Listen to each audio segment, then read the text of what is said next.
The SPL is back, and for those of you who might have known me way back in the day, you would probably remember I used to play a lot of singles draft league. However, I haven't really done any of that this gen on the channel until now. We're going to be doing the Season 4 SPL of a singles almost any ability draft league, and hopefully you guys enjoy this type of content. If you do and you want to see some more draft league in general, like and subscribe. You guys enjoyed a lot of last SPL, so when Joey invited me back this time around for a format that I've never actually gotten to play, I figured at least it was worth a shot. But with that said, there's going to be 8 fantastic coaches, 7 of which will be linked down below with myself as well, where you guys can check us out, and hopefully you guys give a lot of support to the rest of the roster. But with that said, we had the 3rd pick overall in the draft, and I think it just makes sense to start right from the beginning, where we got none other than Great Tusk. Now with Great Tusk in particular, this is a pretty terrifying round 1 pick in my eyes. I did almost go with Iron Moth here, as I thought the Iron Moth of the entire pool of top tier Pokemon had the best spread of abilities to go with. Things like Soul Heart, Desolate Land, Tinted Lens, etc. all felt very, very powerful. However, with Great Tusk in particular, there were a couple things this offered me that were very unique among the tier. For one, we didn't think it was likely that something like an Iron Treads were going to make it back round 2 because it was just such a good Pokemon, and the Rapid Spin and Defog options afterward felt very grim. With Great Tusk, however, though, we do have a pretty strong Rapid Spinner that also gives us some decent hazards, and it has a phenomenal offensive typing. With the fighting typing especially, as well as Rapid Spin, this is actually a fantastic Pokemon to take advantage of the ability Scrappy, which means that we can Rapid Spin even against opposing Ghost types, and we can also still go for close combat, which will be fantastic for handling several different Pokemon. Now, thankfully we don't need to handle Terra in this format, which is going to be a huge shift from how I've played the game all generation, but it does mean that at least Scrappy, I know it will be hitting certain Pokemon, and if there's not a Ghost type in a week, I can just run Thick Fat. Or if there's not a Ghost type worth clicking Close Combat, or Rapid Spin into I should say, I could just run Thick Fat. That said though, Thick Fat is definitely more so here for our matchup into things like Chien Pao, or any other really powerful Ice and Fire type that got drafted. There are a couple other matchups that this will also be pretty impactful for, such as our week 1 game. I can very much see this thing being a pretty decent check to Hearthflame Ogerpon because of this. So we'll just have to see how this plays out. But I do think that overall, this is a pretty strong round 1 pick that gives us a ton of options. Once again, back to us for round 2, I had a pretty good idea of the Pokemon I wanted. I was between 2 different options, with the first one being Greninja and the other one, of course, being Meowscarada, which is a very powerful, fast physical attacker. With a very high base speed tier that breaks the 120 mark, this is a really desirable Pokemon, especially with momentum. Really good offensive abilities are going to benefit this greatly, as it has plenty of powerful moves like Knock Off, Sucker Punch, Flower Trick as well, and it has a pretty diverse coverage move pool. So looking into the abilities here, well, I could definitely go for something like Adaptability, which would lean very much so into this Grass and Dark Stab that Meowscarada will run in most cases. I felt like ultimately the best ability choices here were Sword of Ruin and Sniper. With Sword of Ruin, this means that Meowscarada is going to boost all of its offensive moves, and while you might argue that Adaptability would be ever so slightly better, I think specifically when it comes to the Grass and Dark Stab, I forget the calc difference there, but I know it's similar enough. It at least opens up a lot of other options in Meowscarada's move pool, like Triple Axle, Low Kick, Play Rough, U-Turn, etc., to all get some pretty strong damage boosts. Meanwhile, for Sniper at the very least, this is a great way to boost up things like Flower Trick from Meowscarada. Specifically, if I'm banking off of maybe going with like a Choice Band Sniper set, I could just go for something like Flower Trick and just lock it in and deal immeasurable damage to my opponent. Overall, this Meowscarada is going to be pretty powerful here. I think it's going to be a really decent option to most opponents, and it's a very, very strong spiker for us too, meaning that we now have some really incredible hazard options between both of our first 2 picks. Getting into round 3, there was a couple different things I really wanted in particular here. For one, we have 2 different Pokemon that are both weak to Fairy. I also figured that a decent Steel type would be pretty hard to come by later in the draft, as Scarlet and Violet is not exactly known for having great Steel types in their format outside of a couple picks, and I wanted to try and maybe round out some more defensive cores, things like clearing for Grass types, for example, or maybe a Pokemon that might benefit from clearing opposing Pokemon like Ground types and Fighting types, and I felt like overall that the clear-cut choice here was none other than Heatran, which is a very powerful Fire and Steel type. Now, I know Heatran going early in a 8-coach draft for round 3 is not exactly what you typically see, but I'd argue in this type of format, Heatran actually works really well. We got 2 different abilities on it, being Earth Eater and Well-Baked Body, with Earth Eater first being a fantastic way to clear that 4x ground weakness, making sure that Heatran is going to be a very terrifying threat, clearing through its biggest weakness. when you can only hit it super effective with water and fighting, and they're both for 2 times, this suddenly becomes a lot more annoying of a Pokemon to take on. And Heatran offensively has a lot going for it to where that could be a problem if you don't clear it quick enough. Not only this though, but with Wall-Baked Body, we could still take advantage of a lot of the benefits that Heatran typically had, which was a Steel-type Pokemon that had no business taking on any Fire-type hits because no Fire-type Pokemon could dare to touch it. Now, I will say though, for certain matchups such as our Week 1 game, the opponents could definitely run an option like Turbo Blaze on their Fire-type.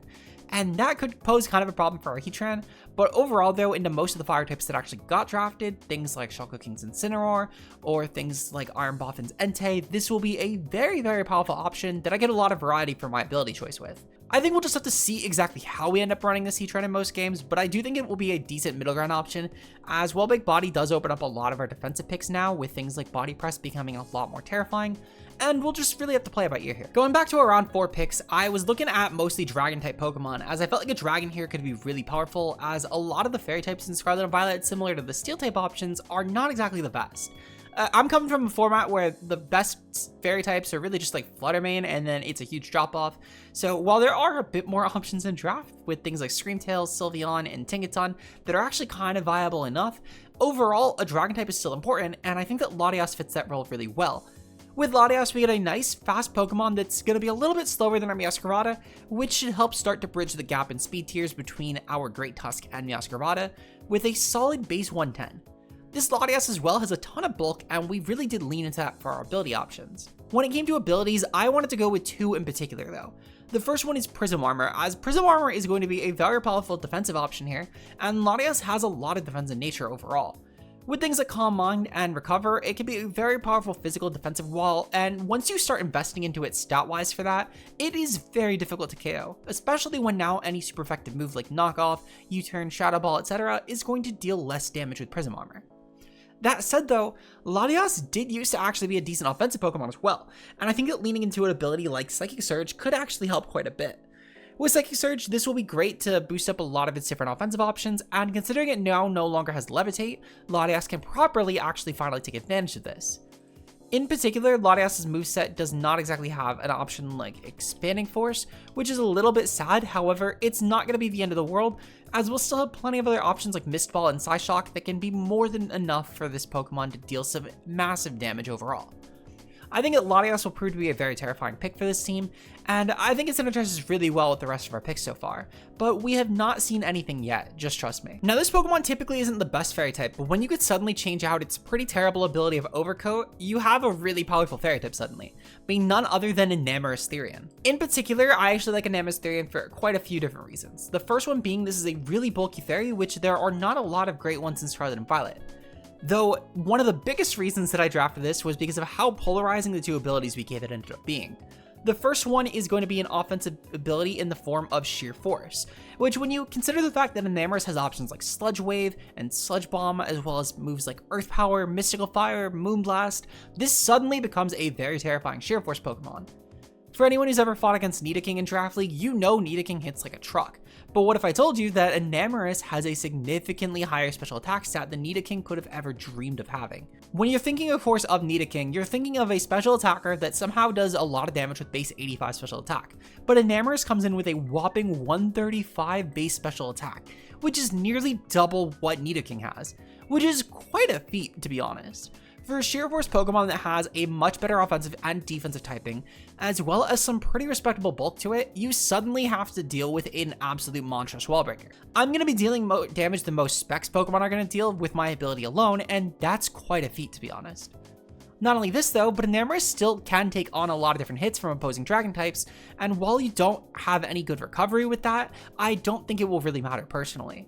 Overall though, I'm really just looking forward to seeing this thing do a lot of damage, but in case if we don't feel like doing damage in a given week, we still have Delta Stream, which is going to be fantastic for Enamorus, as it will help it out with taking on any opposing mons that are going to deal super effective damage towards his flying type weaknesses of Rock, Electric, and Ice, while still also being a great way to clear through the Primordial Sea and Desolate Land, which I'm sure that every single draft will have at least one of, if not both. This is going to be a huge advantage that Enamorus will have over opponents, as I don't really see a lot of teams that actually decided to go with Delta Stream Pokemon for some reason, Why? I'm not really sure. I think it matches up really well into most of the board, but my Enamorus nonetheless will be more than happy taking advantage of that fact. Now for a round 6 pick, I wanted another hazard removal option to allow Great Tusk to maybe benefit from more offensive options like Choice Band, or even just weeks we can't run a Rapid Spin by any means. And I not only wanted that, but I also wanted to go with a really bulky water type Pokemon that could be pretty decent on this team. And that ended up being none other than Tentacruel here, which I think is going to be a pretty big pick this week. I think with the biggest thing that Tentacruel offers this draft is the fact that despite having a ground type weakness, we actually patched that out really well right now with both our Earth Eater Heatran and our Enamorus Therian, so we don't need to worry about any ground types that would really bother this. Not only that, but for electric type Pokemon, we already have Great Tusk and Meowscarada. For psychic types, we have Meowscarada and Heatran, and so on and so forth. So we're starting to get a lot of that defensive synergy that I think that Tentacruel fills in really nicely here. I think overall this Tentacruel is going to be a great pick, but one of the biggest benefits it has is that 100 base speed, which is actually very important on a team like this because it's actually a perfect speed increment between both of our Latias and our Great Tusk. I think literally, unless if you end up going with something, let's say that's around like that 299 mark, which we could still creep with a Jolly Great Tusk, you're going to most likely be outpaced by at least one of these 3 Pokemon. Assuming that, of course, we just decide to not run Jolly Great Tusk, which does have some really good matchups against a lot of these like adamant 299 Pokemon around that 100 speed tier. With Tentacruel though, we do gain a few other things as well. It's a great Toxic Spikes user for one, and I think the abilities that we gave it are going to be really impactful, with the first being none other than Corrosion, allowing us to just spam the move Toxic and poison even opposing Steel and Poison types. Not only this though, but in case we want to just run this as like a bulky pivot, we do have Regenerator as well, which will allow us to switch in and take any sort of special hits. We can then maybe pivot with this in Great Tusk, which Great Tusk is a fantastic physical wall for us, and we can kind of just start walling out a majority of the game. I think overall this Tentacruel is going to be a very impactful Pokemon here though, and I look forward to using it for sure. Now, I know that at round 7 it might be a bit early to pick up a 1-point Mon, but honestly, considering the fact that I felt pretty secure in our last not 1-point Pokemon here, I decided to grab this right now, and Bastiodon felt way too good to leave on the board. With Bastiodon in particular, I had a few different things I was really banking on. For one, this is a 1-point Pokemon that is very, very easy to patch in for its abilities as far as weaknesses go. We have Levitate still as an option on the board, which is fantastic because one of Bastiodon's biggest weaknesses is the fact that it is 4 times weak to ground type Pokemon, meaning that my Bastiodon is now going to have one of its weaknesses completely nulled over, similar to Heatran. Not only this though, but my Bastiodon in particular is also going to rock the ability Fluffy, which means this Pokemon physically defensively is going to be basically unkillable. Bastiodon is decent for that 1-point range, and it's a cool Iron Defense Body Press Pokemon. In case I need something like a Scarf Heatran in any given week, this could still be a strong physical wall. On top of that as well, I think that we'll potentially see a lot more Phys-Def Bastiodons than Phys-Def Heatran specifically, so we can get a lot more variety out of Heatran and not need to force it into a Phys-Def role because we have that backup Steel type. This is also a decent extra hazard setter, and I didn't really need anything else for that 1-point range. I saw another Pokemon I actually wanted for next round that I knew nobody would take, as well as for our last 2 picks that again I knew we were very secure on, so I didn't really feel the need necessarily to try and wait on this Pokemon, and I think it was the best additional option at 1 point compared to what we had left over. So we have Bastiodon on the team. Now I did mention there was a Pokemon at 1 point that I really wanted to draft again because I don't think I gave it a great showing in the VGC season, so we're picking up Vivillon here. Now Vivillon is going to be a really powerful option because I think we found 2 abilities that are going to work really well. The first one, of course, is going to be No Guard, and I should preface that sleep moves are banned, so we unfortunately cannot run No Guard Sleep Powder, which would have been really broken on this. Besides that though, No Guard is still really powerful for options like Hurricane, which Vivillon is going to have a field day clicking into opponents in my opinion. Not only this, but with our other ability here, which is going to be none other than the Magic Guard ability, which is going to help a lot with our 4 times weakness to Rock. It's also going to mean that we have a hazard immunity, which is great, and I could even run a Magic Guard Life Orb sets for a little bit more of an extra kick. I think the Vivillon overall will be pretty decent, and I really do look forward to using this as a strong option with things like Quiver Dance, or even just more offensive sets with like a Choice Specs No Guard. I think both could have some pretty decent merit here, but I look forward to seeing how we end up using Vivillon this season. There's not a lot to say, it's a 1-point Pokemon, but I am going to give it a better showing than we did last time. Now, as I mentioned, I had one Pokemon that was not 1 point remaining, and that is none other than Raikou, which I think is going to be a fantastic electric type for this team overall. Now, Raikou has a few different things it can offer us. For one, when you think of Raikou's move pool, we have options like Weather Ball, we have Thunder, we have Scald, all of which benefit a ton from specifically the ability Primordial Sea. Now, Portmodo C is going to be a really powerful ability on this, meaning that we get 100% accurate thunders, we get a 100 base power water type move that is now going to be boosted, and unless an opponent has Desolate Land or Delta Stream, they're not going to clear my weather either, meaning that Raikou with base 115 speed is suddenly a very impactful Pokemon here. This is a huge advantage that outside of Kilowattrel, no other faster Pokemon really had than, of course, our Raikou. I guess Jolteon actually had it too, and we were actually looking at Jolteon at one point, since despite being cheaper, I felt like it would be a little bit better at this role, and it could take advantage of the abilities we gave it a little bit more easily, though at the same time, Raikou is still pretty decent. It's a lot bulkier than Jolteon at least, meaning that Assault Vest sets are going to be a lot more practical to use on this, which should be pretty decent actually. This is a decent Assault Vest pivot. Raikou also gets Calm Mind, meaning that unlike a lot of the other faster options, we actually do have a viable form of bulky setup, meaning that Raikou could actually be a decent defensive pick in a sense, because we could go with Calm Mind sets and just start walling teams. That said though, especially on the Calm Mind builds, if we do want to free up some move slot options, thankfully we have Refrigerate, which Refrigerate is going to be powerful because with the electric style we already have, and Refrigerate with options like Terra Blast, we are going to be a very, very decent offensive piece here. I think Raikou will be a monster into really any opponent for sure, and I really doubt that anyone that's going to fight us is going to have really good coverage into Raikou specifically, because it is really only weak to ground, and most ground types are not going to like taking a faster Refrigerate than whatever speed tier they can dream to reach. Now for our final pick, I had to dedicate this one to one of my good friends who has helped me a lot with the nicknames, at least for the past couple seasons of draft that I've done, and one of the Pokemon that they really like is none other than Charjabug, of course. Now, Charjabug is a very funny Pokemon. I've loved this thing for years, and it's just become a really good meme among my friend group, and I decided, you know what? I see Joey drafting Kricketune here. While I could count Vivian as my 1-point bug type, I think a Charjabug fits the bill a bit better, and Joey, if you're watching this, I am going to be kicking your ass with this Charjabug. You're going down. This Mon is going to claim some lives. Now, as far as Charjabug's abilities, I went with two particular options here that I think are going to benefit it quite a bit. The first one being Heatran Engine, which this actually makes Charjabug hit very similarly on the special side as it would on the physical side, while boosting both attack offense's electric type moves overall with the electric train it sets. Not only this, but Charjabug having to fight any opposing grass types will be great because we have moves like Bug Bite, for example, that could be very, very powerful to try and nail my opponent. Now, as for our other ability though, I wanted to go with something a little more gimmicky that could maybe nail Charjabug getting another KO or two into an opponent, so I opted for Quick Draw, which while I don't think it will activate and while I can't run Quick Claw, Quick Draw will still be more than enough, and it should hopefully get me some last second priority hits. This will be the thing that claims like one random Pokemon on Joey's team, and then suddenly he goes from being up like 4-3 to like down 0-3 because of the fact Charjabug just claimed the right Pokemon. So I'm looking forward to seeing that, and I think that Charjabug will hopefully prove that it deserves to be on the game at least for week 2.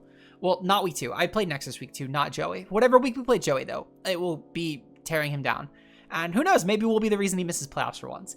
But hopefully you guys enjoy, and if you did and you are looking forward to this AAA season, of course, leave a like on the video and subscribe for more. We're taking on Swave week 1, who is going to be a fantastic opponent. I am looking forward to this. As of the time of recording my draft analysis, I fight Swave in 3 hours. So, chat, I need you guys to predict down below how you think we're going to be doing for this season. And also, if you have any nickname ideas for Pokemon, of course, for week 1, I am just going to try and budget. But if I find better ideas than what I came up with for any sort of Pokemon, I'll take some of your guys' ideas down below. For anyone who knows, our last season we went with Genshin Impact themes. I would like to keep the same, so for any Genshin fans, of course, watching this, I know a few of you guys ended up subscribing last season, so that's to all of you guys. I really appreciate it. Feel free to comment your ideas below. But obviously, of course, in general, comment your thoughts on the team as well. I'd love to hear them. And with that said, I will see you guys later. Peace out, guys.